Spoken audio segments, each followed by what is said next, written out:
All right, then we can just start with like a short introduction, and then, as I said, maybe since I only prepared like actually some sort of discussion among us, maybe when people just jump in, they can just join in wherever stage we are.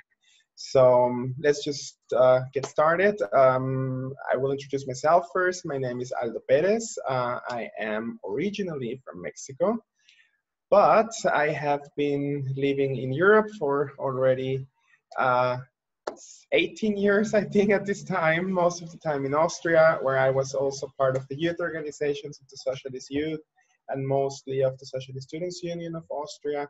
And that's also how I got to know the Woodcraft folk and the International Falcon Movement, since also I attended sometimes also as a trainer the International Educational House in Berlin. It's close to Berlin.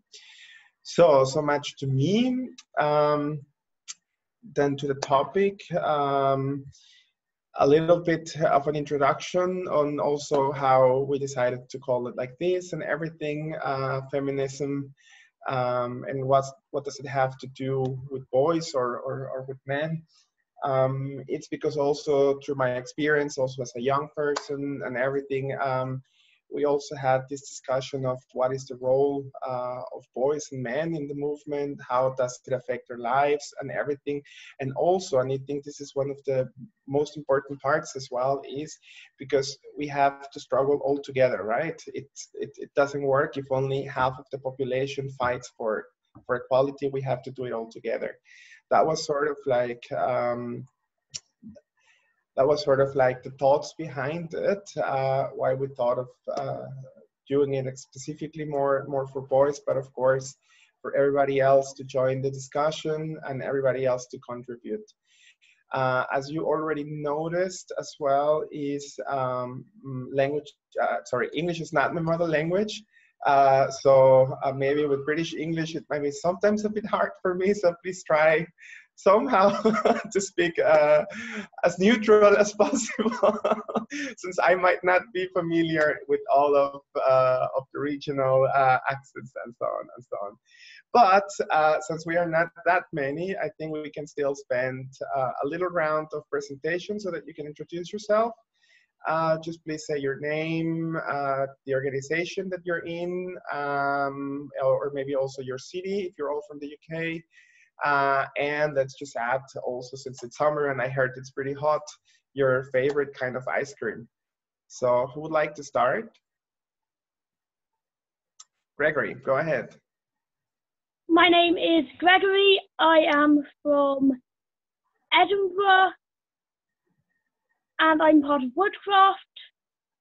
And my favorite flavor of ice cream is tablet, which is a bit like Scottish.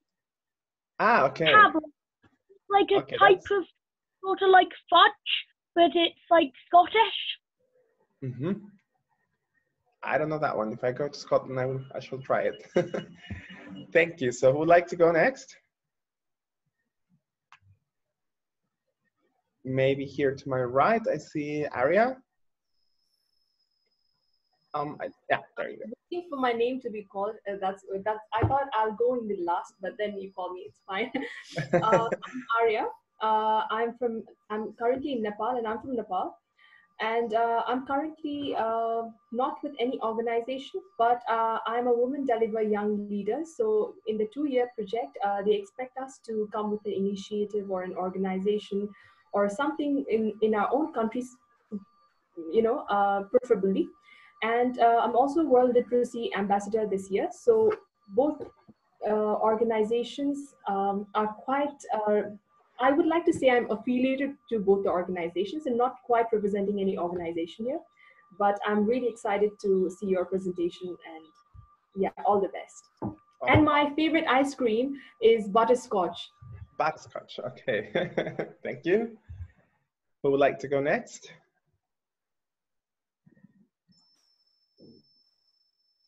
I can go next. Okay, go ahead. So, my name is Constanza Arconi. I'm from Colombia. I used to be part of Acacia, that it was an organization that was part of IFM movement, but I'm not there anymore. but I'm really like to be involved in these youth movements. And well, here in Bogota, it's not that cold and it's not that warm. It's a little bit cold, but my favorite ice cream is dulce de leche. I don't know if you know, it's quite similar to caramel, but different to caramel. But better. Yeah. Thank you, Aldo, for hosting this workshop. Thank you. Okay. Wait, Luis Alfonso, we lost him again. So, who would like to go next? I'll go next. Okay. My name is Harrieti. I'm with the Woodcraft Folk. I'm a parent leader. I know these sessions for the younger people, but I'm the mother of a DF and a pioneer leading to a venture in a year or two. And I live in a house full of men, so this would be really helpful. That's it. Johan. My favorite my favorite ice cream is I like coffee. Okay. My favorite ice cream is M&M ice cream. All right. Very nice. So we also still have here Erica. Are you there?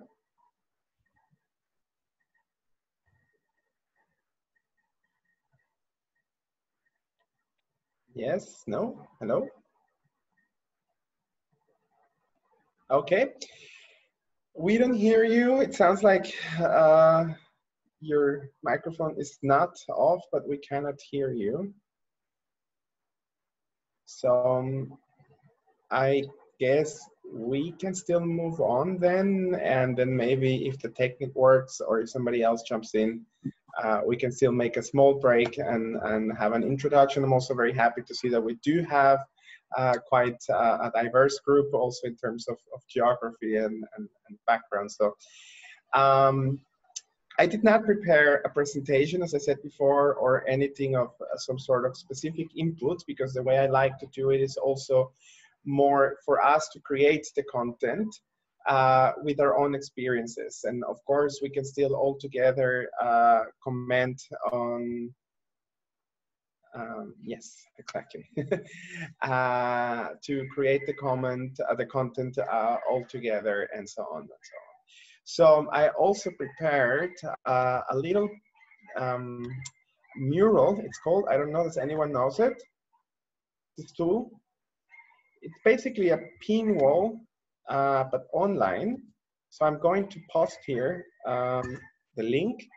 And if you just click on there, you will see it. And I will share my screen so that you can see it. Do you see it?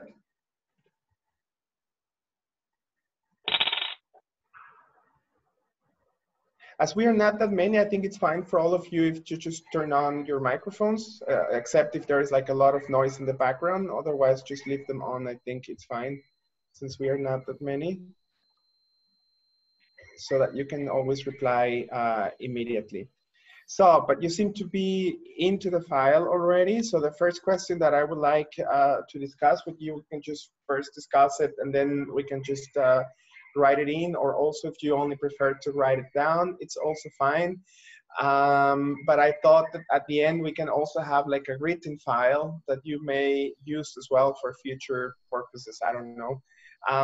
But I would like to start because since the topic is feminism and we very often hear who is feminist, who is not, and so on and so on. And I want to do it as well a bit for a younger crowd as well. Just to start with the most simple one, what does it mean to you? What is feminism to you? Who would like to give an input? Or you can also just write it down, as I said. Hold on. Here. I don't know how to arrive. Sorry, I totally missed the explanation, right? You just basically do a double click Okay. And then you see a circle appearing, and then immediately you just write whatever you need to write there. It's very simple. And I just forgot the most simple explanation. I would like to first, if it's okay for you, to concentrate only on the first question, and then we later can move on to the other ones. And then also you can just zoom it in, and then everything becomes much bigger as well, or a bit farther, depending, of course.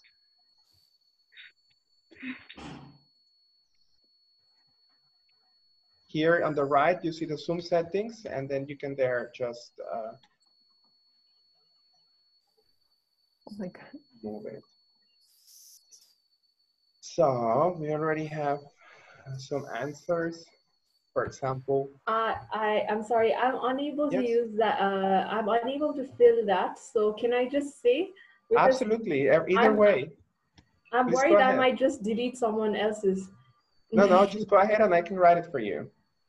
Oh, I just wanted to say, yeah, equality and equity. I think equality is already there. Yes, I'd like to say equality and equity outside and even within the women groups.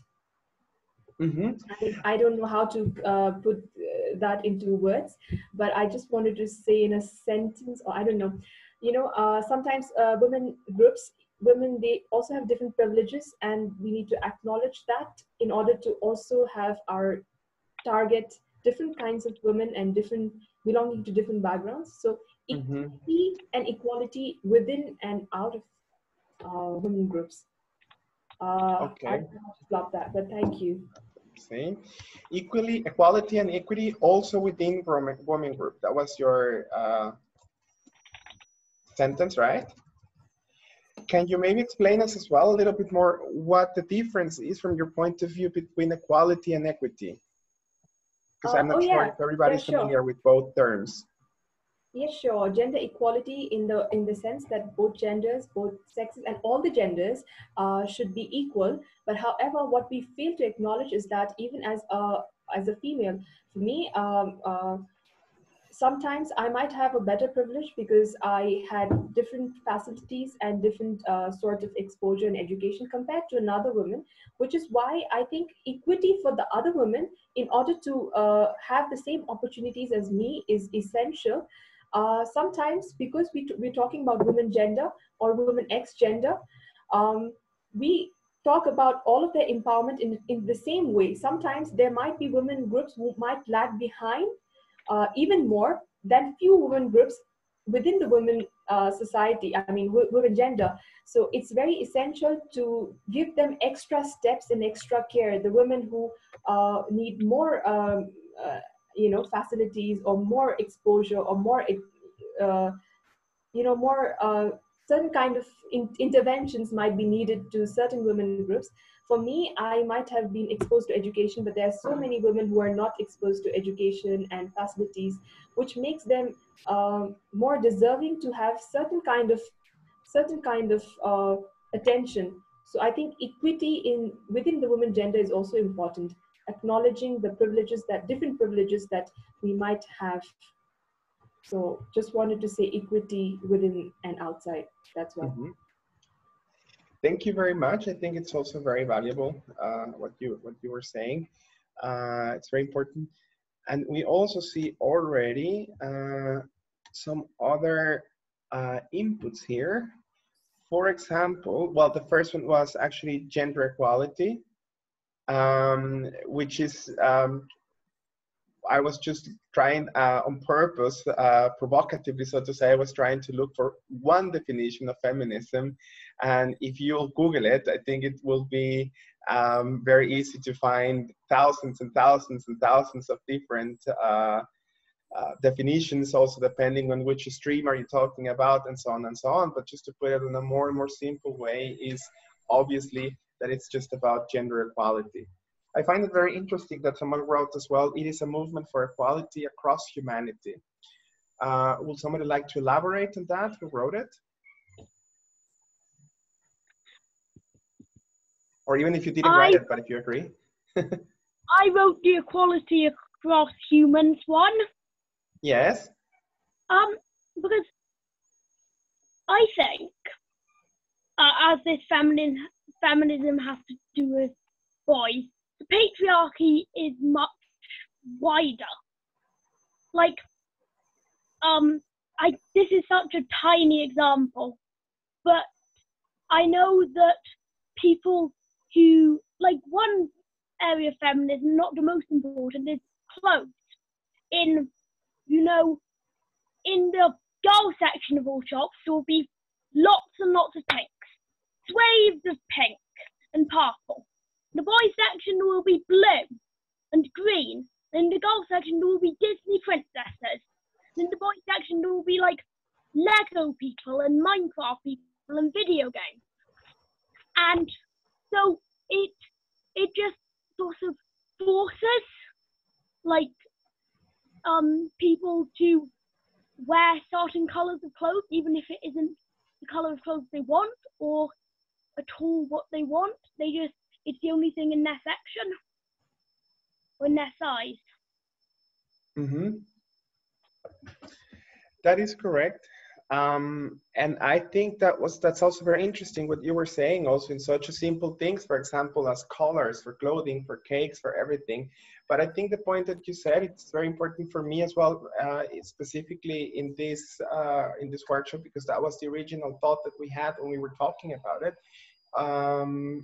Yes, it is feminism, and just to avoid already the question in case it happens, we are not calling it egalitarianism, as many people do. Oh, sorry, there is some disturbance with my phone. No, okay. But exactly acknowledging that it is a movement that is for gender equality because of patriarchy and because women are not the privileged group within our society, and therefore we do need to move all together across all sections and across all movements and so on to bring the fight together. I think this is one of the most important. The other thing that I wrote from the contribution from Aria was the point of solidarity, because this is also one of the key issues, I think, when we're talking about between boys and between girls, to show as well solidarity in every way that you can. But we are going to talk about it, and also I think the point is very important as well from Aria, that even neither women nor men are one like uniform group, right? It's also incredibly diverse with a lot of differences, also different layers of discrimination and so on and so on and so on. And it's also necessary to acknowledge all of that.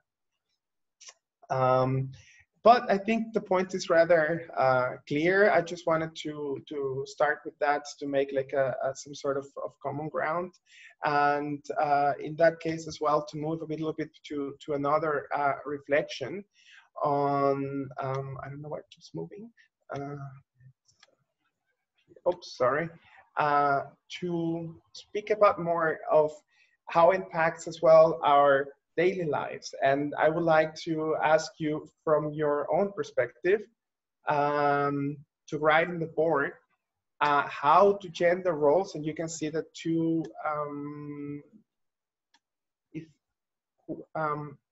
could everybody just please stop for a second with the board, and so that I can move it, that we can read it. Thank you very much. Yes, so we see here the two boards that I wanted to discuss with you. The first one will be how the gender roles affects your daily life in a positive way for cis boys, and how does it in a negative way. And I think either it doesn't matter if you're a woman, it doesn't matter your age, you have experiences as well on if you're a boy, you have experienced yourself, of course, and how you perceive that, but also in your surrounding with your family, your children, your classmates, and so on and so on. So that would be please the two questions, the same system as before. And I also wrote, just to be clear, this cis boys. Is everybody clear what cis means? Or somebody would like to explain it just to be sure? Hariati, I think you were saying something, or? Cis means to identify with what you were, with what you were given at birth, isn't it? Correctly. What you were assigned at birth, that's it. That's the absolutely perfect definition. Exactly. So if the doctor said you were born a boy, so to say, and you identify as a boy, that's a cis boy.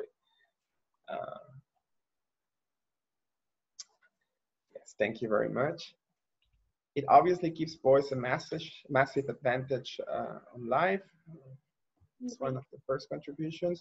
Also, if you don't feel like writing and just want to say something, please go ahead. For example, on if we talk of advantages, could you give maybe a more specific example on like small things? One of the things that I can recall is if I will raise my hand, I was much more likely to be taken into consideration by the teacher. So maybe if you can just break it down to like really simple examples on how you think that it benefits you or it affects you.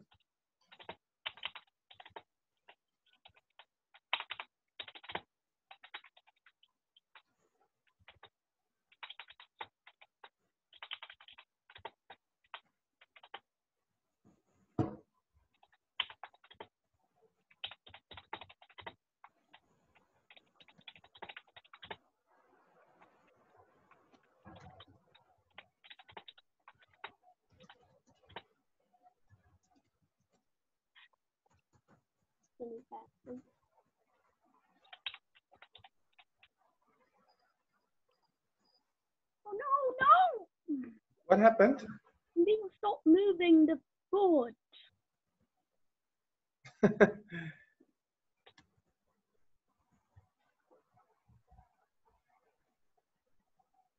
So.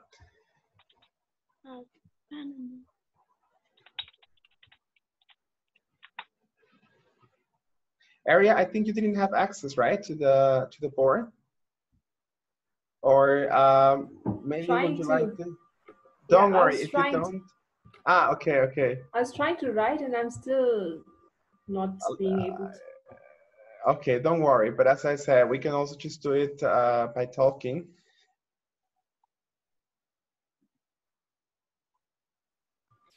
Yeah, I think I agree with the advantages that anything related to patriarchy provides the boys, because there are different offensive phrases in our society, like they can come back home when whatever time they want to and all of that.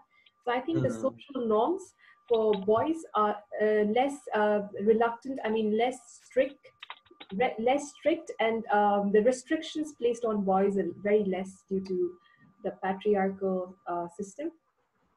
So that would be one. So much less restrictions. Also, even in terms of clothing and very different stuff. But sorry, I think Hariati, you want to say something because your microphone is turned off. You need to turn it on. Okay, so what I wrote was in relation to my children, because I got two boys, and when they're young and they say, oh, they don't want to do any work, housework, they just want to play their football or play their video games, it's accepted as a given because that's what boys do, kind of thing, and I guess that's a positive thing for them. Yes. Well, because they're not forced to do things that are not boy, they are made, how do I say it? It's a gender related activity kind of idea. So that's like my experience with my children, and it's not so much from me, but from grandparents and older people. But it goes the other way around as well, no? Like, for example, the activities that you were saying, and it also goes into what Ada was saying before, the activities that you were saying right now are very, like, let's just say stereotypically male, playing video games and stuff, but it could also go the other way around, no? For example, if they would like another kind of activity that it's not stereotypically male, it will rather be a problem, no? Yes, because I remember when one of them was young, they wanted like a pushchair to play with, and the dad say, "Why do you want a pushchair? That's not, you know." So yeah, like you say, it goes either way. But this is as a cis male, cis boy, the I think that's I lost you all, or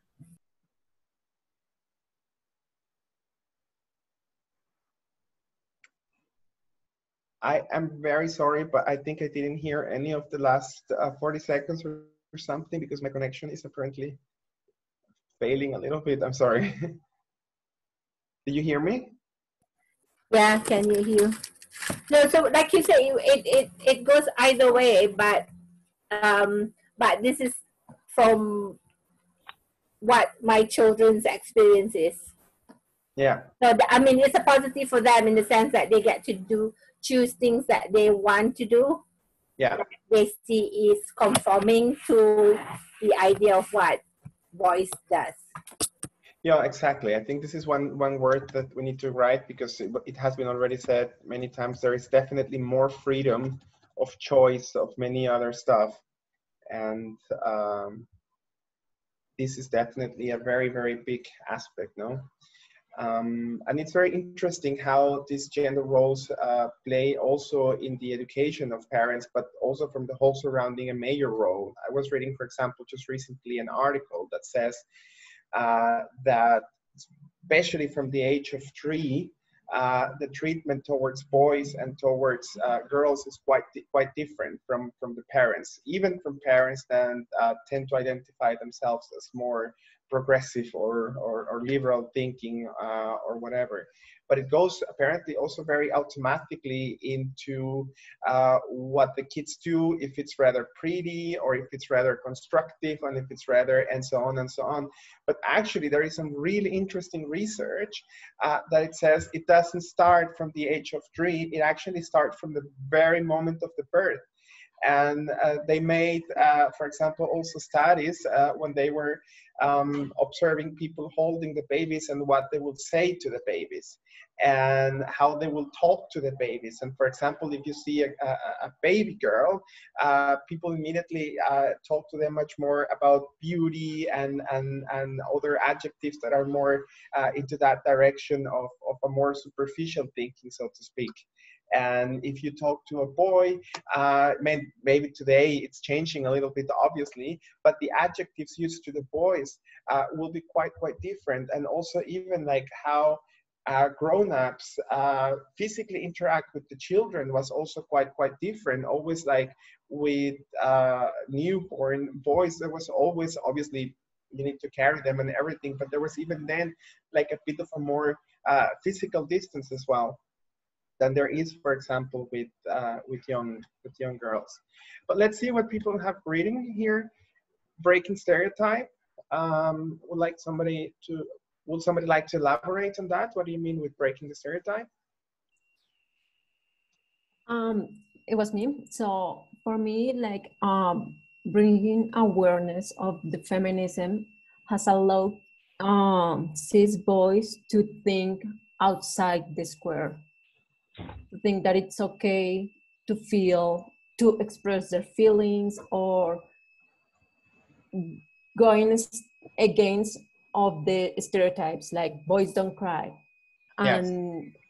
And being aware of this gender equality, I think one of the benefits is that they can feel that freedom of I can do anything, I can feel anything, because I'm not supposed to follow these rules that were made like a long time ago.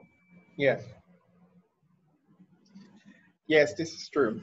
This is actually also quite paradox to what we were saying before, because you already have more choice of freedom, but at the same time, it's restricted by the same gender stereotype. And breaking those stereotypes is actually giving you more real, actual freedom to choose what you want because of your likes and your dislikes, and not because of what you are supposed to like, right?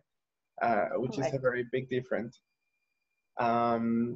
Yeah, this is, it obviously gives boys a massive advantage in life in the patriarchy. This is absolutely true, but I would still like for maybe somebody to elaborate on how does that happen? You brought it, right? Mm-hmm. I can elaborate. Yes, please. There is actually research on job positioning. Most job interviewers are male,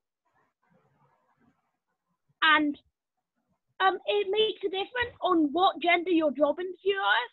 So most job interviewers are high up in companies. So, and at the moment, most people high up in companies are male. So most of them are male. But if you're male, I believe 60%, like 40% more. You admit 40% more males than females into your company. Mm-hmm. Which is just crazy. And if your interviewer happens to be female, it just means they basically do even male and female. It's just crazy. So men just really favor men, and women seem to just not favor anyone. I was reading a report on this, and it was really interesting. This is really, really interesting what you were saying, and it's sadly also very, very true. And I think I still remember, even for example, in the I don't remember the 80s very well, but I do remember the 90s, and they always said also in the research that we need to push education for women, because once that women and men are equally educated, we will reach equality. The reality right now in many, many countries is that, especially for example in Europe, that women are actually better educated than men, and still the opportunities are less. And I remember also this research when they were saying like 55% of all people finishing a university degree are women, and it's only 45% men. But if you continue to the next level, every time you come to, just one small comment in between, we're not writing anymore, I think it's, Gregory, stop moving the board, please. Or maybe, no, let's just, I think we can just, no, stop it for now, and then I can go back to the board. It's probably better. Yes, and where was I? And the farther you get to the top, and I won't give any numbers there because the numbers vary extremely from country to country, but it's quite extreme. When you get to the top positions, you have countries in the European Union where you don't even reach more than 10%, for example, of women in top positions. So what you were saying, Gregory, is actually sadly very, very, very true.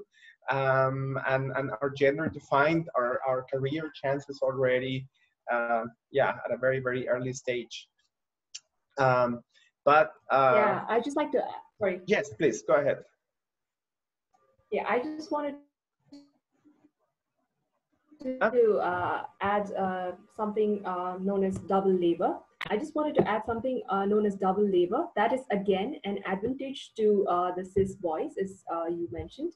So double labor is basically the new concept of making women work outdoors as well as indoors. So now what's the problem these days is, even in South Asian countries as Nepal and Bangladesh, the advertisements are showing women to go out in office, work, get all their opportunities after being a graduate and all of that. But then coming back home with the same husband who also has the same hours of work, coming back home together, then doing all the household chores by herself. And that is something that has been marketed in the advertisements by saying that women are superhumans and, women have multitasking abilities and all of that. but what is supposed to be you know done in a family is a balanced work, and division of labor should be balanced. But we are promoting double labor by showing women as they're getting opportunities, and they're getting to go out and work in public, and coming home, it's like a biggest dream ever, and doing all the work because she's a multitasker.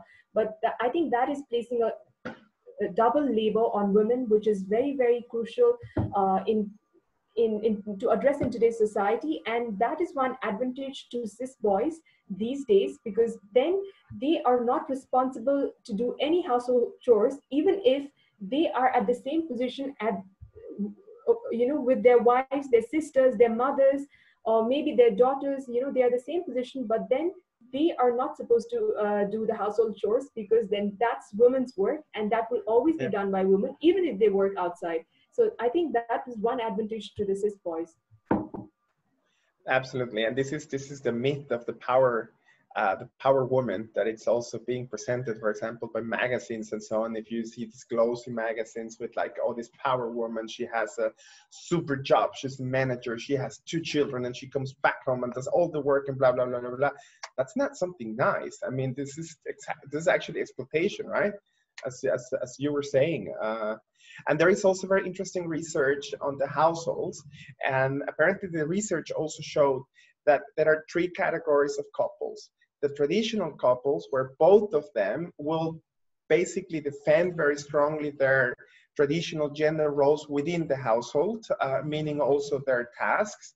Then on the other opposite, there is, so to say, the progressive couple that will identify themselves, especially to the public, as an equal couple. And then there is this third category of more like a mixed, like sort of trying to get out of the old system, but still kind of trapped. The interesting part of the research was that regardless of how they identified themselves and how they perceived the housework as either something positive or negative, at the end of the day, in all of the couples, the woman made more or less the same amount of household work. And the other thing that was very, very interesting for me is that women, when the men did participate in the household, they never did anything that had to do with water. And I thought it was, if you think about it, I saw people laughing already with water. And I thought, like, yeah, that's exactly how I grew up. Like, no washing of anything ever. It was just not my dad's or our jobs as boys, right? And on the other hand, which maybe you may also laugh, everything that has to do with going public were the tasks being done by men. And there were things, for example, taking the trash out. Or for example, if you have like small children, pushing the trolls, it's called, pushing the troll on the street, and like, all of these kind of things that show like strength and show off that you're actually doing something. I thought it was just very funny, but at the same time actually very, very tragic, because it's also when people start saying, oh, but this is private. Aria? Yeah, just, I mean, thank you for sharing. That was really funny. At the same time, it's tragic. But I just wanted to share a little different gender role in rural parts of maybe like South Asian countries at least. So where I was just hosting a conference in ecofeminism. So I was just talking about this issue that the recent climate change and the environmental degradation has made it very difficult to for women who are responsible for all the household chores, and as you said, water related jobs like fetching water. It's made women's life difficult in a lot of areas like mountain areas, and maybe even in Tarai areas, where they have to walk miles and miles just for one pot of clean water. And that water is not that clean because of a lot of environmental degradation, and of course a lot of heavy poisonous metals, and that's a different issue. But however, the women who are supposed to walk miles and miles to just get one pot of water, the double labor is nothing to these women who are in rural areas. It's a complete labor work, and to find just the firewood and the fodder, and go in jungles, risk their lives, and then spend the whole time of their life in just just for one clean energy, just to cook food, just to drink water, is something that has been consuming their time and energy. And if there are eco-feminist project models as like biogas plant and rainwater harvesting, that would make a life of women so much better, because they have time and energy to focus on maybe entrepreneurial activities, or maybe go to school and all of that. But that is one advantage that cis boys they might have even in rural areas, because they don't have to collect water. And because of environmental degradation and all of that, the water is not a simple job to collect. You know, it is like an adventure. You go, sometimes you don't even get water, you have a lot of line in that well, and you have to walk miles and miles for it. So I guess that is one advantage that the cis boys might have, because they don't know where the clean water comes from, whereas the girls, they need to go and walk. Yeah, I mean, it's a little stereotypical, but just talking about the rural areas, and that might be something which we really need to focus on. But considering the urban areas, as you said, I completely agree with you. The more work that requires more strength is something that maybe we see more cis boys doing as compared to women. But in rural areas, the same thing, but it places a lot of burden on women, which we think it's not a burden, because we just see it as it's just a pot of water. But then the whole journey, whole logic behind the clean water is more to do with labor. Maybe as much as the men labor, but yeah, it's not seen that much. But I agree with the water part. But thank you very much for the perspective. I think I really appreciated that we have, as I said at the beginning, like a geographical diversity, but also, first of all, in terms of countries, but also then within the countries, this very big difference between rural and urban. I think this is very interesting. What I do think is common still for basically everywhere is that being in charge of this reproduction work all the time, as you said it, and I think this is very valuable contribution, means that you do not have time for anything else, while boys do. So you just continue, being great, so to speak. And I would like now to share again the board to see the next part. I won't get too much into detail, because I would still like to get to the very last part. And we also spoke already about a lot of the ways how it impacts as well boys negatively. This I wrote myself. For example, I absolutely hated playing football in school. And then all of my classmates were like, oh, but you have to, because all boys did, and then I was very bad at it. It also means that if boys wants to wear pink or anything that patriarchy will say is feminine, they will be disadvantaged and bullied. This is true, and this is basically also, when it comes specifically now to boys and how it affects boys, one of the main problems with patriarchy and with all of these issues. And there is also another thing that is very important. Again, I can't give any numbers, because from country to country are very diverse. But one of the main reasons for death for grown-up men is very often suicide. And the suicide rates are with boys much higher than it is for girls or for women. Most of the time, because of these issues. In most of, at least from the Western cultures, you are taught from a very early age to basically swallow your feelings. And I just wanted to just still say this, because this is something I follow. For example, I don't know, is anybody of you on 9gag? Or do you know the app? I will write it on the chat. If I find the chat. Oh, here. No? It's like a website or an app where you have a lot of memes, like and a lot of funny stuff, and so on and so on. And unfortunately, it also developed a platform for a lot of basically woman-hating men, or also people in general. And you see that as well with the memes. And one of the memes that I always see, against feminism, for example, is that, oh, but feminism doesn't care about like mental health, for example, of boys, because boys have to swallow their feelings and they suffer and blah, blah, blah. And I'm always like trying to, but no, this is exactly what feminism is fighting for.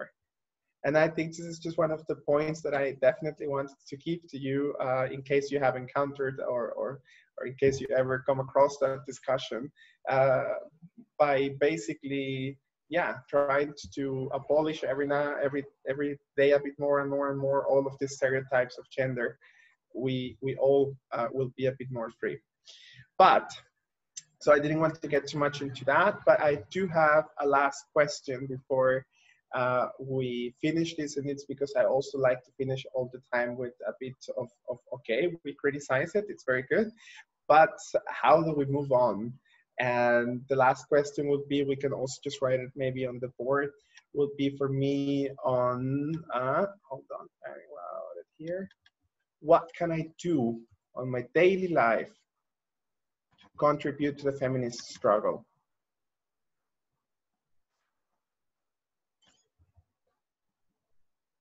Meaning, if you are active in your organization, what can you do there? But if you're in school, what can you do there? Or if you're like a mother and so on, what can I do? Being a boy, educating a boy, discussing with boys, and so on to contribute to the feminist struggle. Yeah, I'd just like to jump in just to save time. Go ahead. so yeah, just referring to the the fourth topic. There are a lot of gender-based violence which are against males as well. That goes unreported because males are not supposed to show the emotions, as you said, and they're also socialized to be more more of a masculine figure, alpha male, and all of that, which is actually hampering their mental health issues. And a lot of times, there was a case in Nepal right now where a lot of women were being acid attacked, but there was one case of a boy being acid attacked by his girlfriend, which went unnoticed, which is unfair. So I think, as you said, how do we begin ahead? So for me, I guess to make males an ally, the cis boys an ally of women empowerment. At the same time, also not ignoring their needs, not trying to stereotype them again. Like we talk about stereotyping women, but what about stereotyping cis boys? And also sometimes. Not just cis boys, we have to also think about boys who might not, might not be more comfortable to be called cis boys. Maybe they might be different. They might be in question. They might be using different pronouns and all of that. So considering all of them and including all of them and making this movement intersectional. Even in women movements, like there might be different branches like radical feminists, there might be feminists who are against abortion and all of that. Being a feminist, not judging another feminist, but at the same time considering the allies like maybe cis boys and maybe boys who do not resonate with being cis boys. They might want to use different pronouns, making them allies, and having workshops and discussions like this would be a great way to know what we feel about each other and our vulnerabilities, because we think as males as the criminals or maybe the outward force that is actually shaping this whole patriarchy. But a lot of times women are sometimes influencing patriarchy more. Even in a lot of cases, sometimes women might be tools of patriarchy themselves. So we need to reflect ourselves, and we need to also stop stereotyping and judging like cases like acid attack, gender-based violence on men less. Being a feminist, we need to judge men less and maybe let them be allies, and like we should be their allies. This is a very, very good finish, I think. We need to finish pretty soon, but I really like to highlight some of the issues that you said, because it's also what I think for me is very, very important to reflect on your own behavior, regardless of your gender. I think this is one of the things to create allyships. That means to support men to become an ally, but also to being a man, to reflect on your behavior, to ask them for support for you to become an ally. This is, I think, very important, and solidarity, which is something that I would like to highlight again. I really liked as well that you mentioned the intersectional approach. Unfortunately, we won't have the time to get into that because that's a topic for itself. But I'm still very happy that you mentioned it. And just to finish, I would still like to read what it was been reading there, which is something that we all can do to protest online and in real life.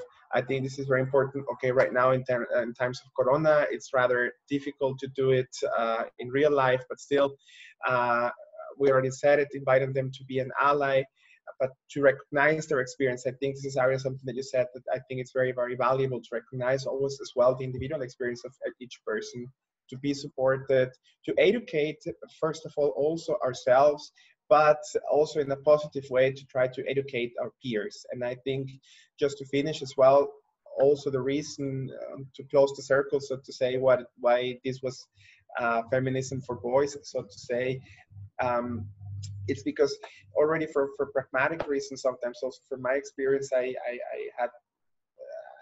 made the experience, sorry, the repetition, that while discussing, while educating my peers, while talking to other men, they reacted differently than when they how they did when a woman spoke to them.